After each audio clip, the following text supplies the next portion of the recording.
Limitless Wrestling fans, it's another edition of the Limitless Wrestling Podcast. John Alba here with the czar of Limitless Wrestling, Randy Carver.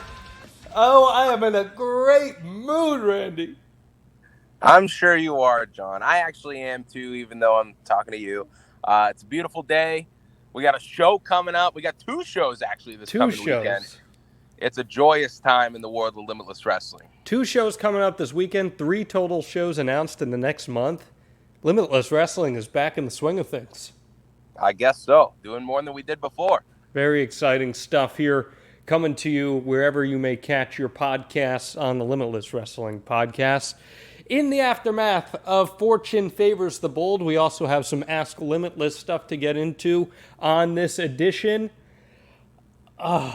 Man, you know, I get excited when we recap our shows, but this one, there's just a little extra pep in my step, Randy. Just a little extra pep in my step. We're not going to waste any time. We're going to get right into it, talking about Fortune Favors the Bold that aired on IWTV this past weekend. Oh, man. Oh, God. You know, I couldn't, after all this badgering, I just still couldn't get you to put Prestigious on the main card, so we had to go out, create one of our own segments. Again, the Limitless Wrestling Main Event Attraction Challenge Extravaganza, you know who it is. And this opened up Fortune Favors the Bold, and dare I say, Randy, this was a show stealer. Prestigious defeating the team of Sea Stars and Rip Bison in an all-time classic Limitless Wrestling Trios match.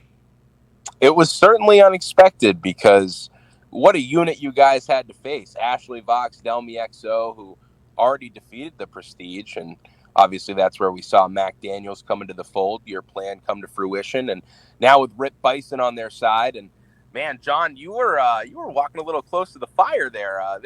Without a swift kick from your boy Mac Daniels in a few more seconds, you were going onto a bed of chairs. I was pretty excited for that. As the great Bruce Springsteen once said, you can't start a fire without a spark, Randy. Oh, Christ. Sure. But I credit where credit is due. You guys pulled it off. You found a way. Somehow, by hook or by crook, Mac Daniels, BRG, Channing Thomas, standing tall at the end of the night. If you haven't seen this one, obviously stream the show on IWTV in full, but this is up for free on youtube.com/Limitless Wrestling.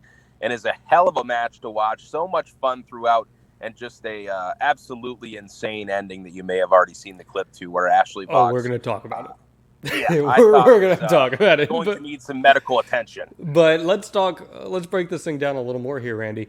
Were you surprised by how well my boys worked together for the first time? I mean, I thought they were seamless. Yeah, well, this isn't going to be a prestigious fluff piece for you, but...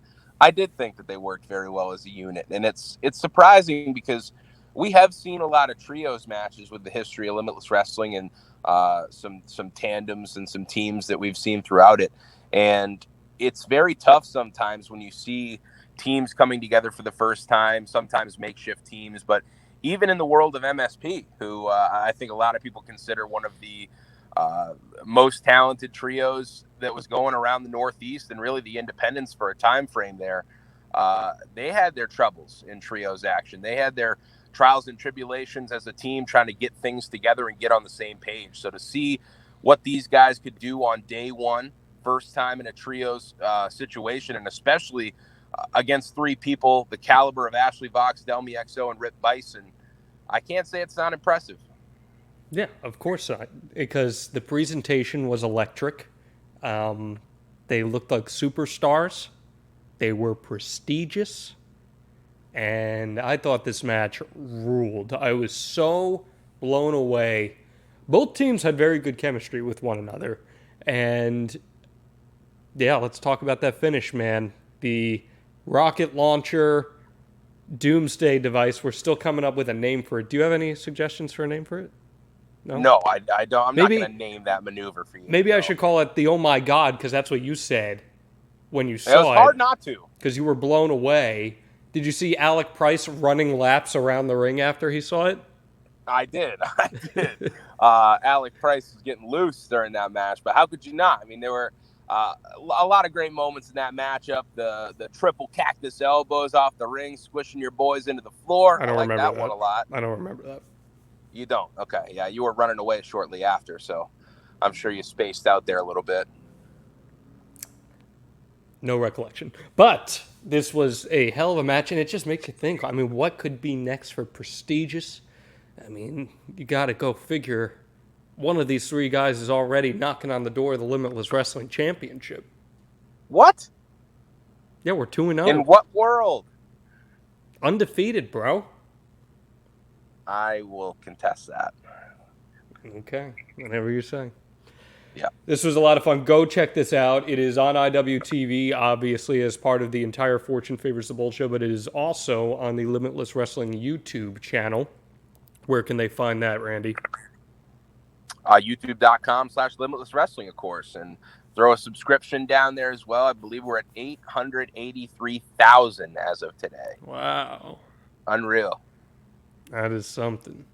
It's a lot of John Alba videos on there, so maybe that's why. Yes, not a lot of John Alba fans, though.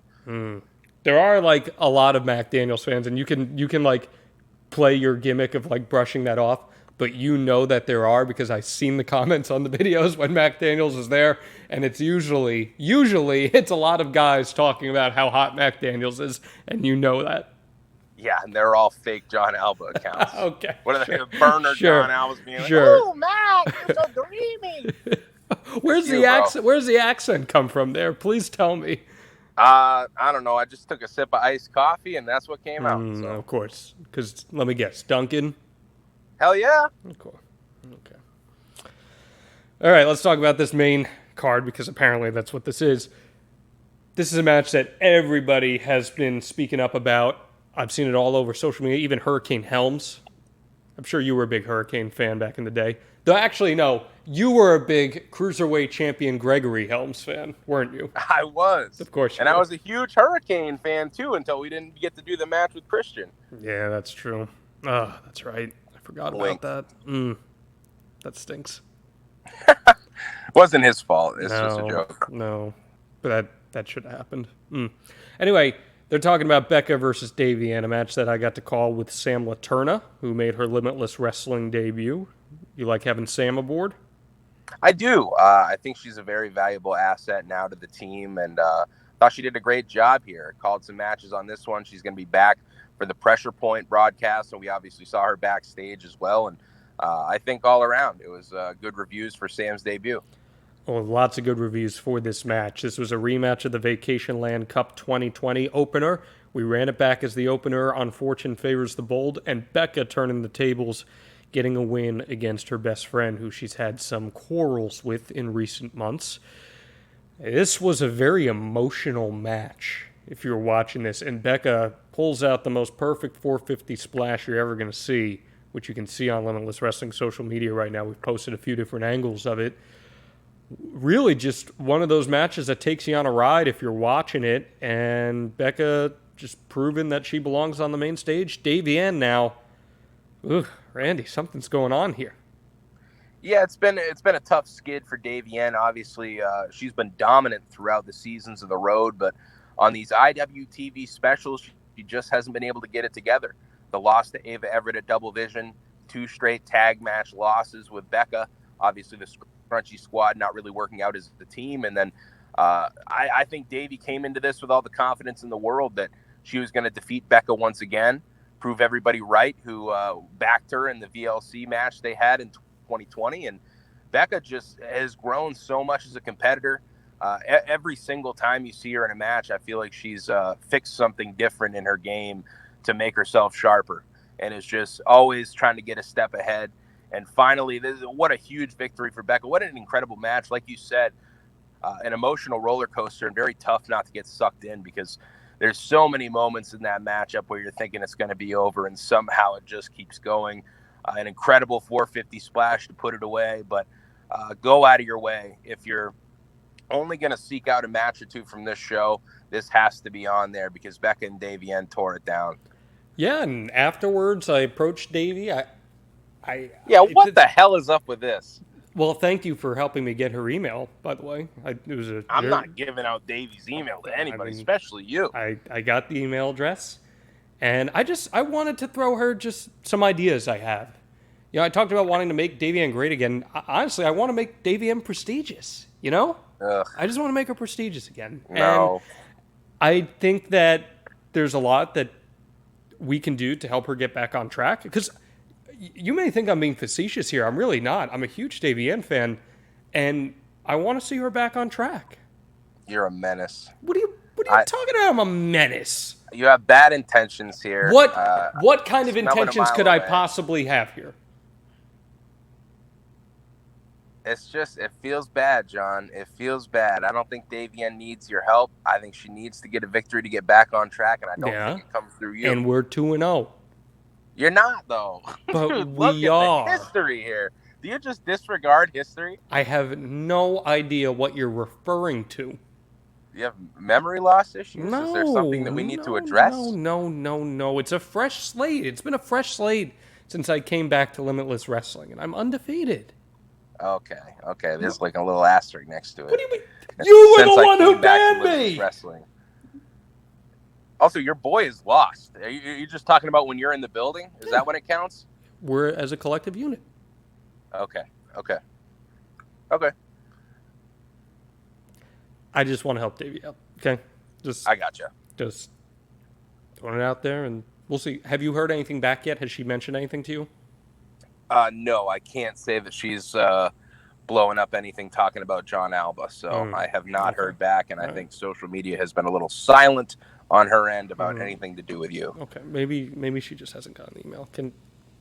We'll talk. Yeah, I'm sure she's chewing it over though. We'll talk it over after. Okay. Alec Price promises bangas. He delivered one with Kevin Koo. You and I both expected this one to be a potential show stealer. I thought it was. Really cool exchange at the end of this match where Price evades a sweep and just turns it into a surprise kick to the back of the head. Just really Alec Price once again proving that he is one of the fastest rising talents in the history of New England Pro Wrestling. So he delivers again, and guess what? Now he's earned his shot. He's going to be in the triple threat main event of Pressure Point with Daniel Garcia and Ace Romero. This was a huge one for Alec Price. It's really the last victory that he needed to get, and Kevin Koo really brought a different fight to Alec Price than he's had in a long time, and it's just shown the range of Alec Price, what he can get done as a wrestler, because you look at the list of opponents that he's gone through lately, like a Ken Broadway, wrestling Ace Romero on the road, Davienne on the road, TJ Crawford. The list goes on and on. Alec Price has just been thrown into all these different situations throughout the pandemic, throughout this year, and he's been able to get it done. Really, the only few times he hasn't got it done is, ironically, when Ace Romero's in the ring with him, who's in that triple threat match. We'll talk about that later. And at the Vacation Land Cup when the championship was on the line. The big match situations, the huge ones, the ones that really matter, the championship opportunities or the potential ones, are the ones that haven't gone his way. But everything else has built him to this point. Getting past Kevin Koo was really that last rung on the ladder to get to Daniel Garcia. And Kevin Koo, what a fight he brought to Alec Price. A physical matchup here. Awesome to have Kevin Koo back in Limitless Wrestling, someone that we've wanted to work with again for quite some time. He was scheduled for the canceled show in March of 2020, and he's in insane shape right now, moving so well inside the ring, and really was very close on a couple occasions of taking Alec Price out and potentially earning his way back to a championship opportunity.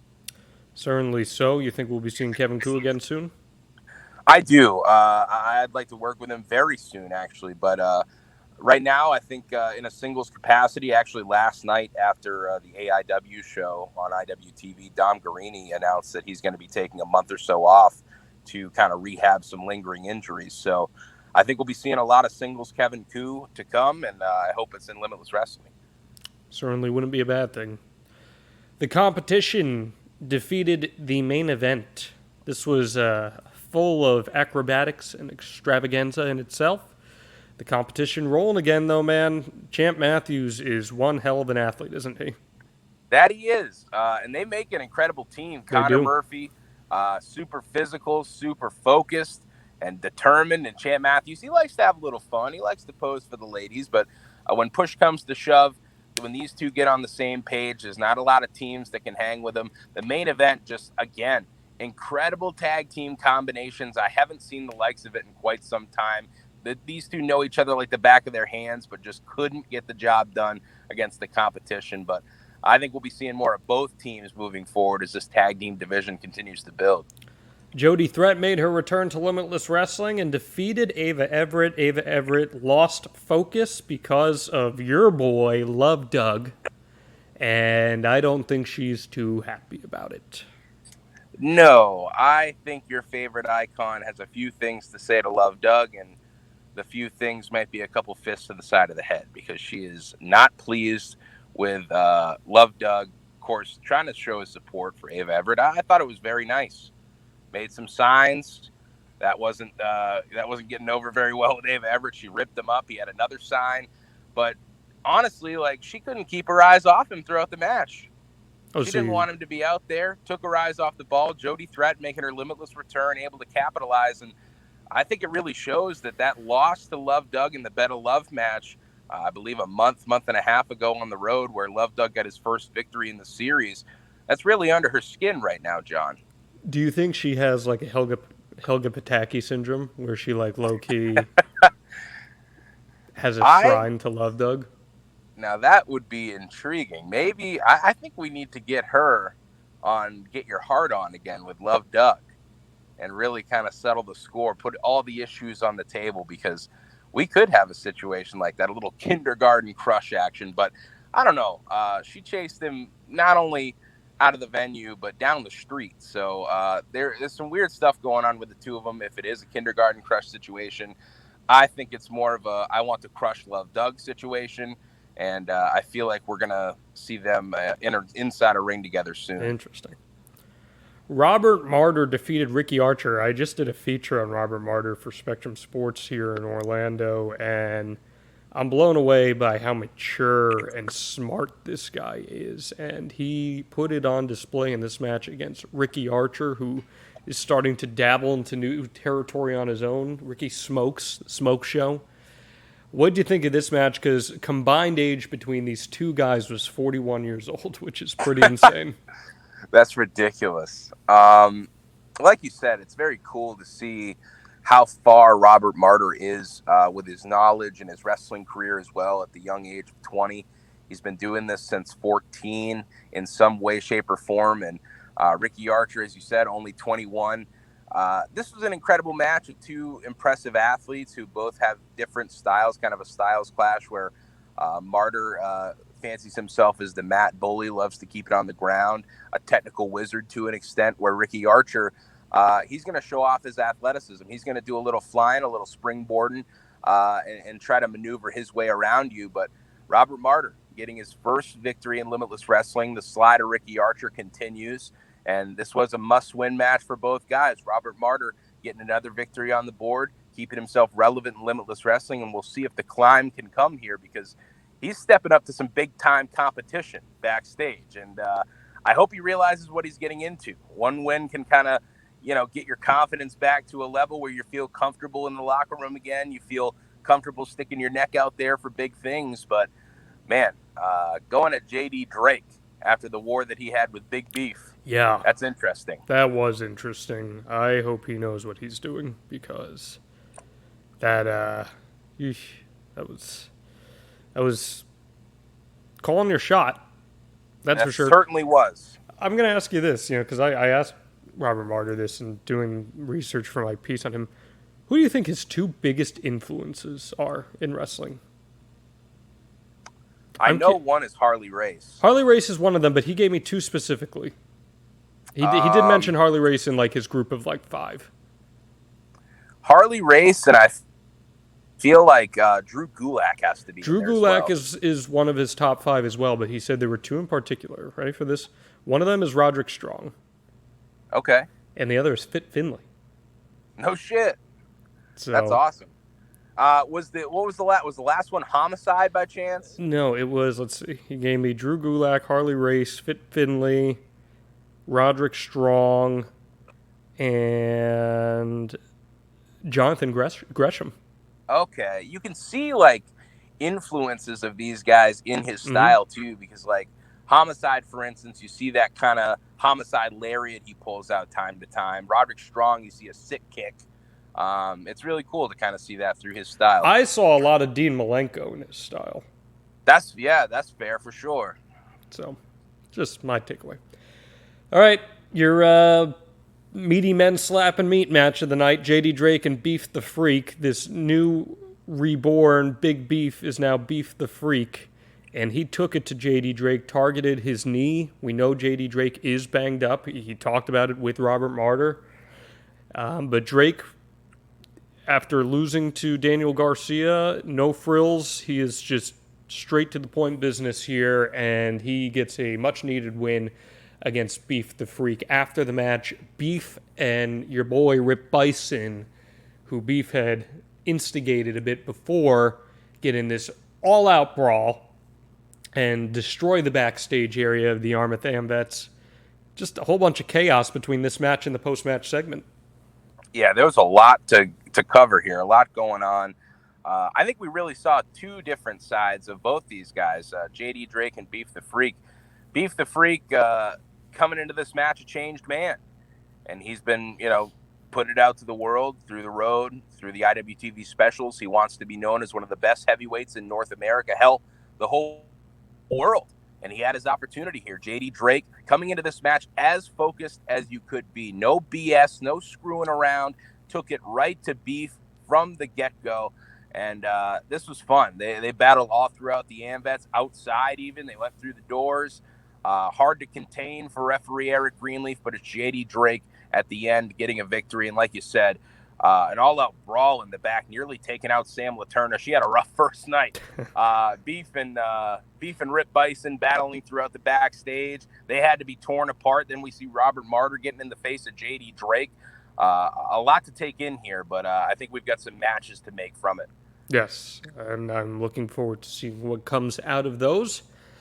And our main event, Daniel Garcia and Kevin Blackwood defeat MSP. The stipulation was if MSP had won, we'd be getting tag titles. But guess what? We're not. Daniel Garcia wants to be the lone one with gold in Limitless Wrestling.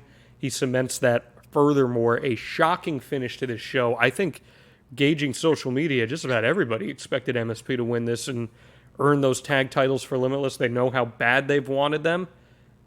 But instead, not meant to be.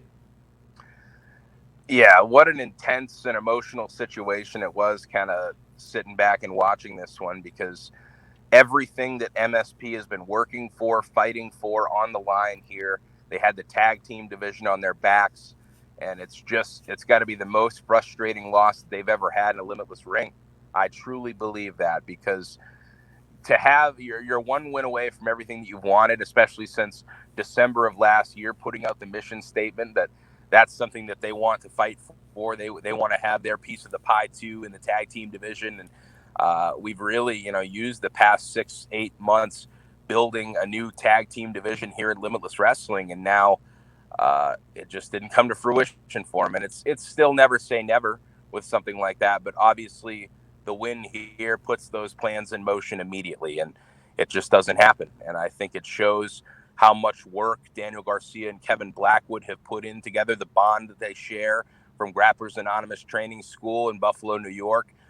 They really prepared for MSP, and they did everything possible that they could to ensure victory, for Daniel Garcia to ensure he holds the most important piece of gold in Limitless Wrestling for years to come. Alec Price not too happy about how Daniel Garcia goes about his business, calls him out afterwards, confrontation in the ring, and lights go out. Ace Romero makes his return. Ace Romero, very into my bar rescue tweet the other day, by the way. I don't know if you saw He's a big, bar rescue. Restaurant Impossible show as well. Yeah, all that What's stuff. That shit? Yeah. that's interesting. Well, he's back. We haven't really seen him in months. Now he's back, and he is. Some are not too happy about this, Randy. You all right there? You crinkling around some No. Reese's Pieces or something? What do you got going there? You good? Yeah, I'm good, John. Okay. I'm saying people not too happy that Ace Romero's put in this title match here because he just waltzed in after being gone for 6 months.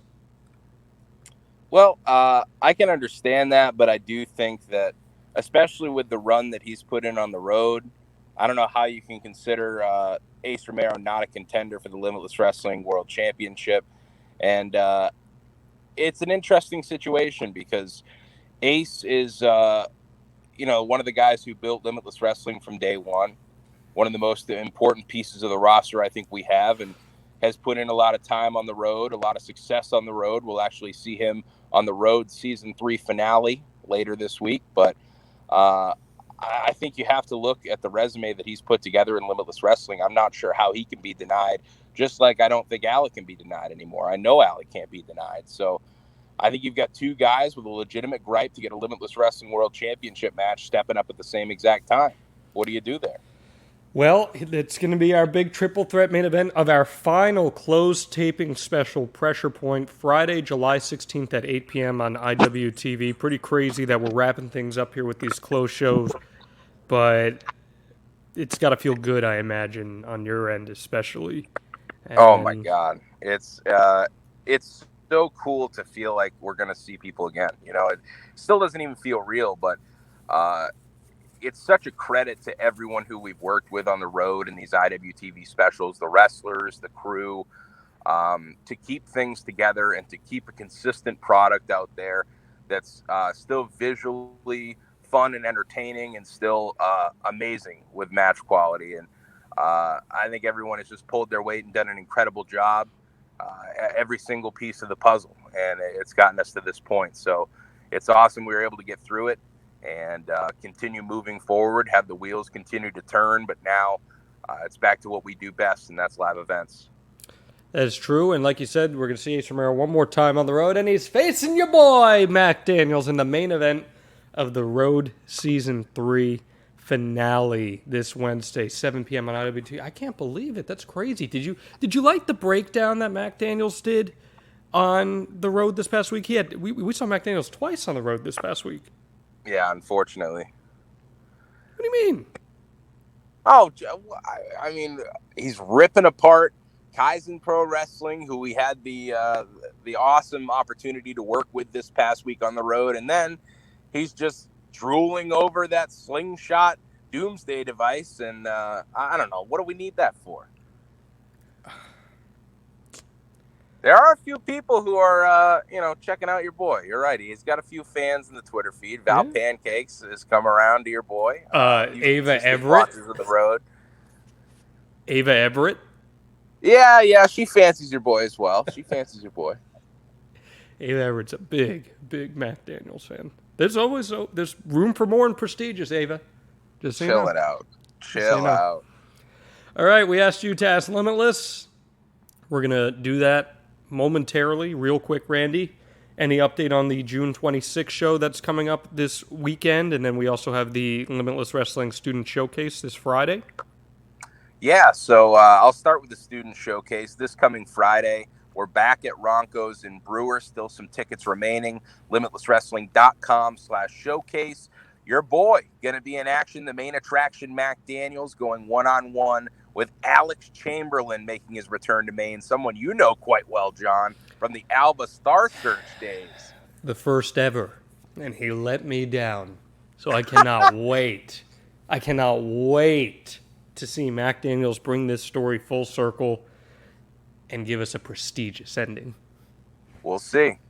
We'll see. A big match opportunity for Mac Daniels, just like last time. Also on the card, anything goes. It's Big Cat and Alexander Lee. After months at being at each other's throats, it's going to come to a conclusion, and all bets are off. All rules are off. It's Lee versus Big Cat. We're also going to see another member of Prestigious. The natural Channing Thomas will be in action that night. Delmy XO, Rip Bison, Dylan Nix, Dave Dyer, Eric Johnson. A ton of people will be there. It'll be a lot of fun. As far as Dave Dyer goes, card is subject to change.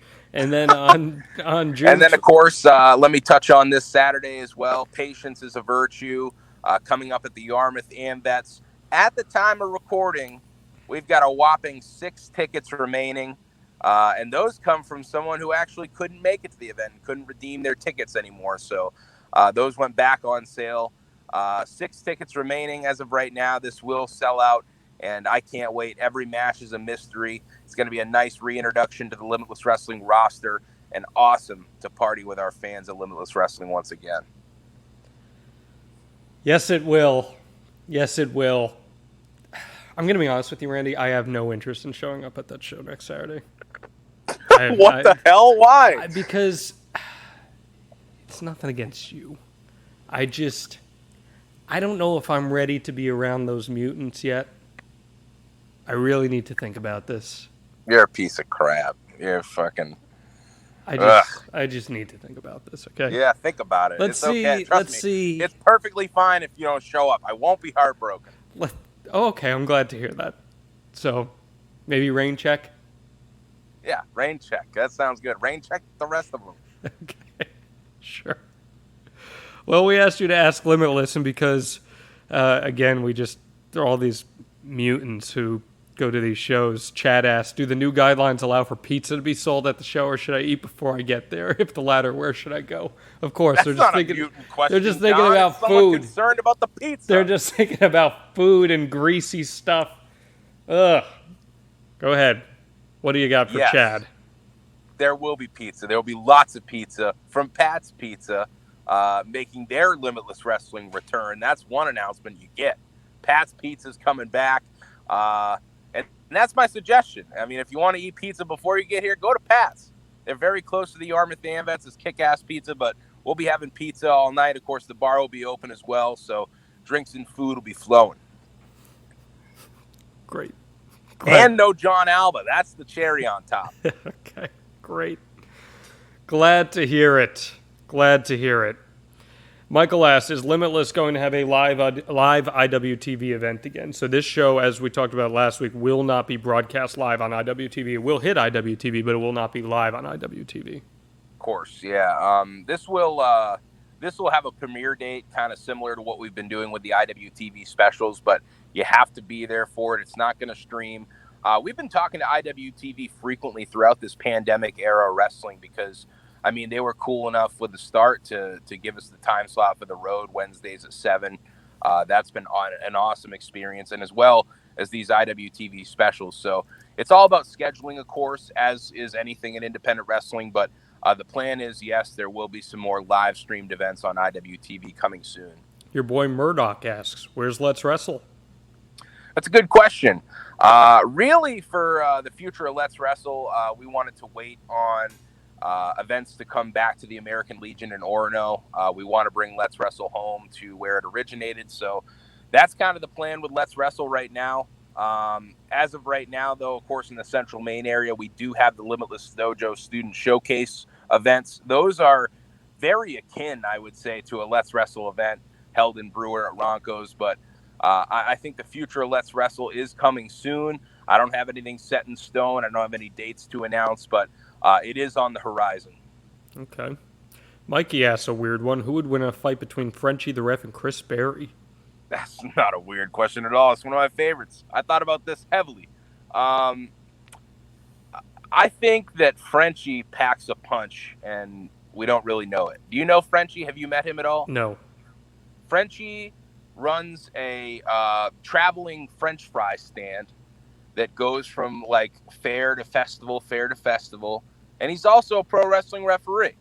So whenever the fair dates come, he'll clock out at the fry shack around 6 o'clock, come over for bell time, and then he'll hit the fry shack again. He's a worker, he's a mover and a shaker, and I think Frenchie, he packs a punch. I think Chris Berry, he might have a little dodge and weave in him, but I'm not sure if he'd see that uppercut coming, and I think Frenchie would knock him one. Yeah, I don't think Chris Berry would see a lot of things coming, so I think that Frenchie would probably win based on your description there. Well, speaking of referees, Eric Greenleaf asked, not a question, but I want John Alba to say one good thing about me. Well, this is Ask Limitless, and he didn't ask a question, so no.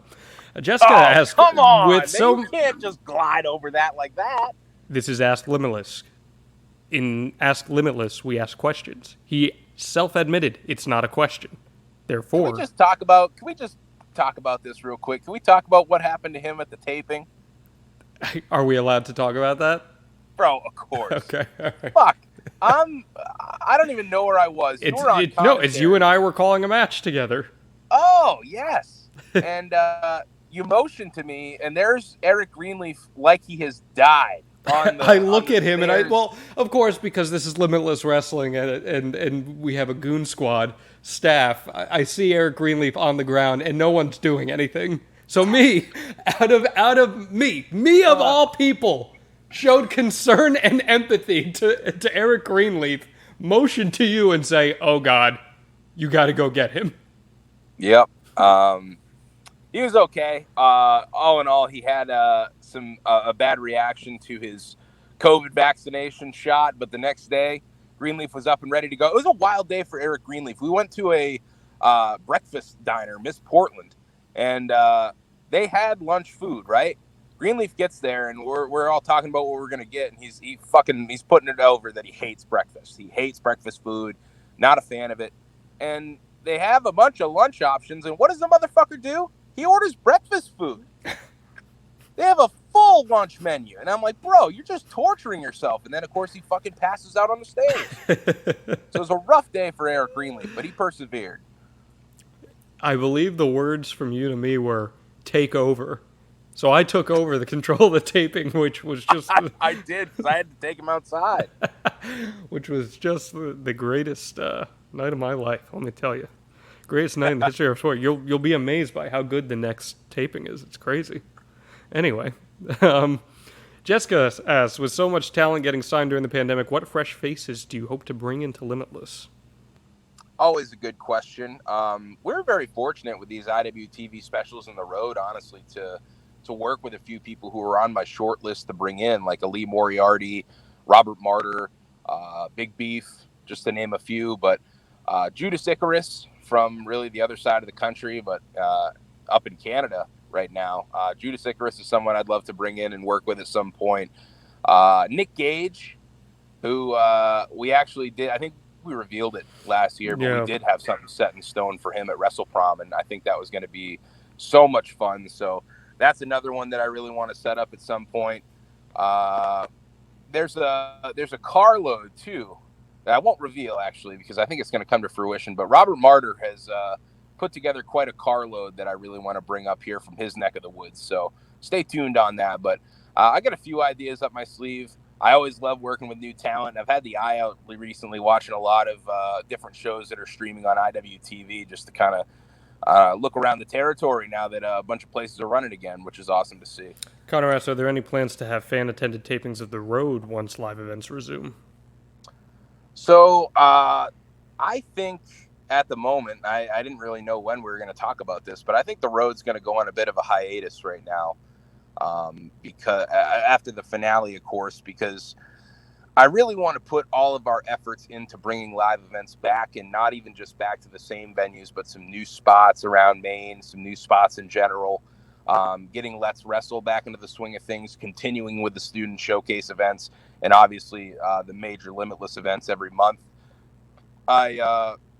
Even just with live events kind of starting back up within the past month and just, trying to hit the ground running and get some events squared up, I realized how difficult it is to continuously put out like a good weekly wrestling product that I'm proud of, that is just a lot of editing that goes into everything. So I think it's going to go on hiatus for a little bit, but I've thought about the future of it a lot because a lot of people have asked. I do think it's a format that we're going to keep in our back pocket, and it's something that may change structurally a little bit. Maybe that's what any time that we do like the dojo tapings anymore, because I feel like that's something that it'll eventually come back.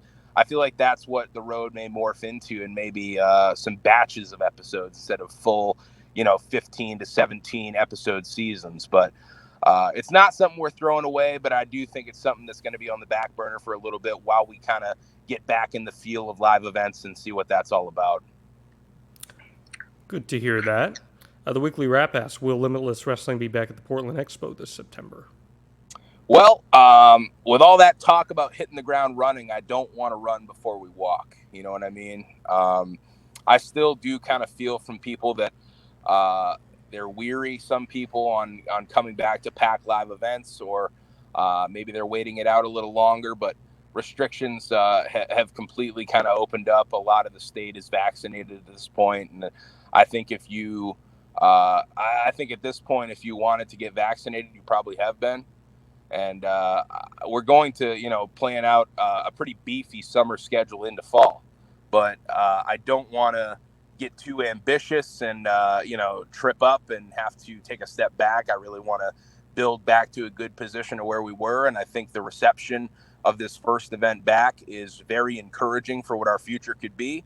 I'm not sure if there's any specific month we'll be there, but it's certainly something that we've talked about, since the pandemic happened, is that's something that we want to go back and do. It was such a monumental event, September of 2019, Know Your Enemy, an amazing experience, and that's something that I want to do again. So I'm not really sure when it'll be, but you can definitely expect another trip to the Expo in our future.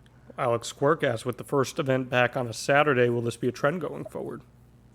For the majority, I think yes, of Yarmouth events. Obviously, when scheduling, a lot of things go into it. Availability of wrestlers, availability of the ring, and the venue. So a lot of stuff has to line up for a lot of this stuff to work out. But Saturdays is something that I want to continue to do moving forward. I think on the average fan, it's an easier day to attend.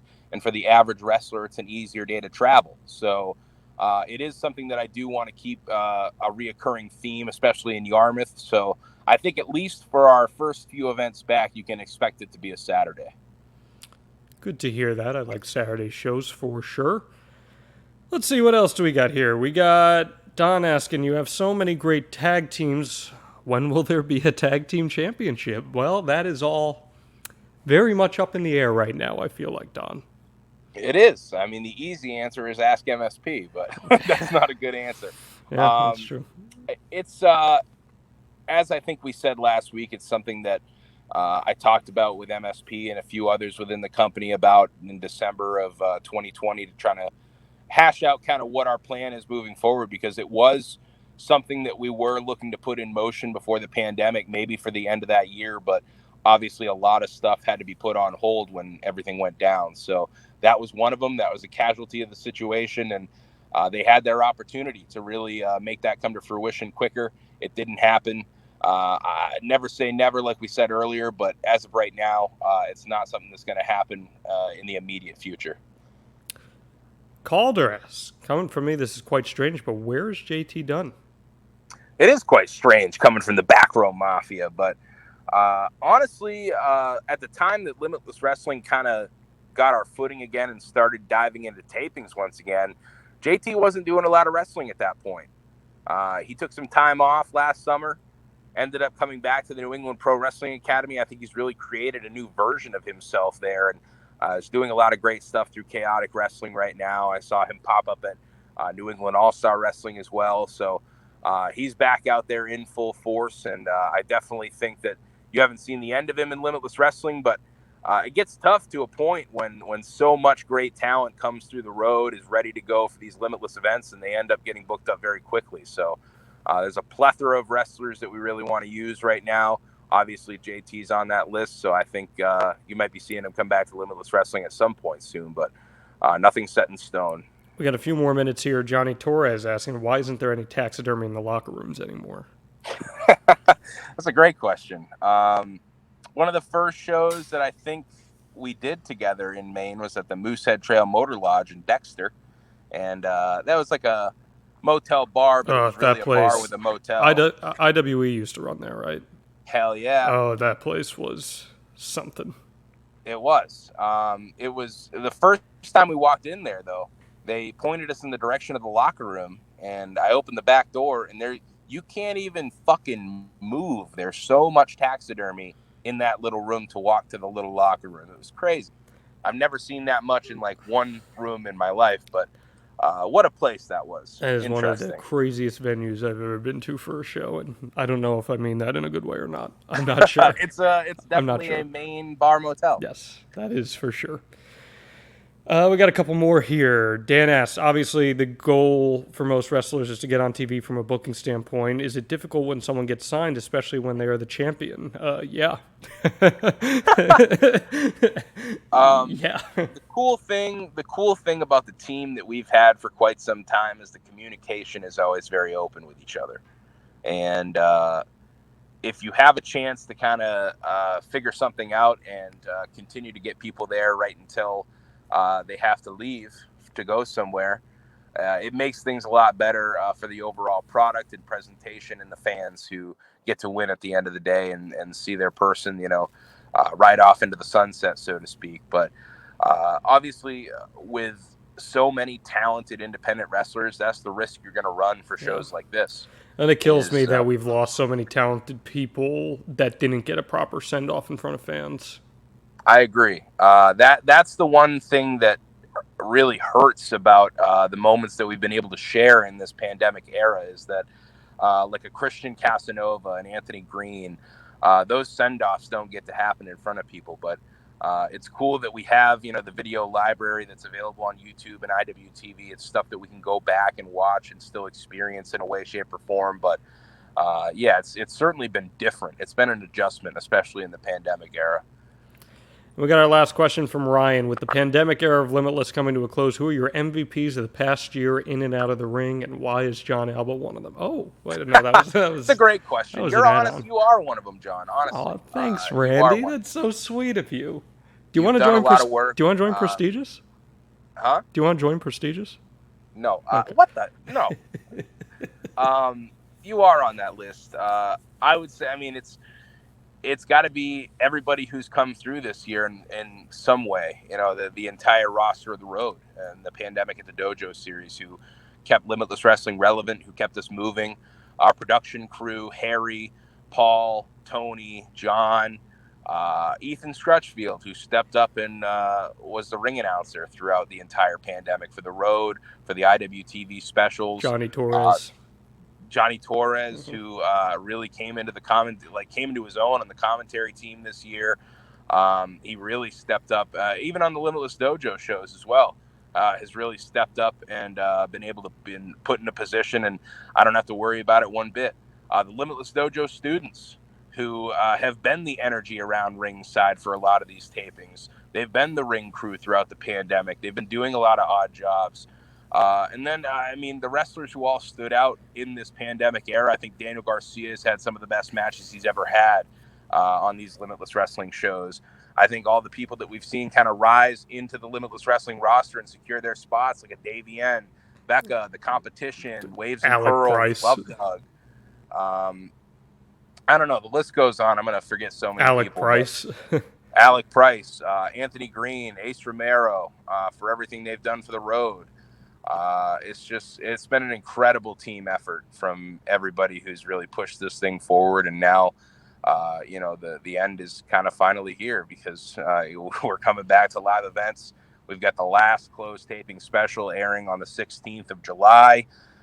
It really feels real that things are getting back to normal in the world of Limitless Wrestling, and it's going to be awesome to experience that with everybody on Saturday. That it will. 6 tickets remain as of this recording. Looking forward to it. Patience is a virtue. We will see you guys next time here on the Limitless Wrestling Podcast.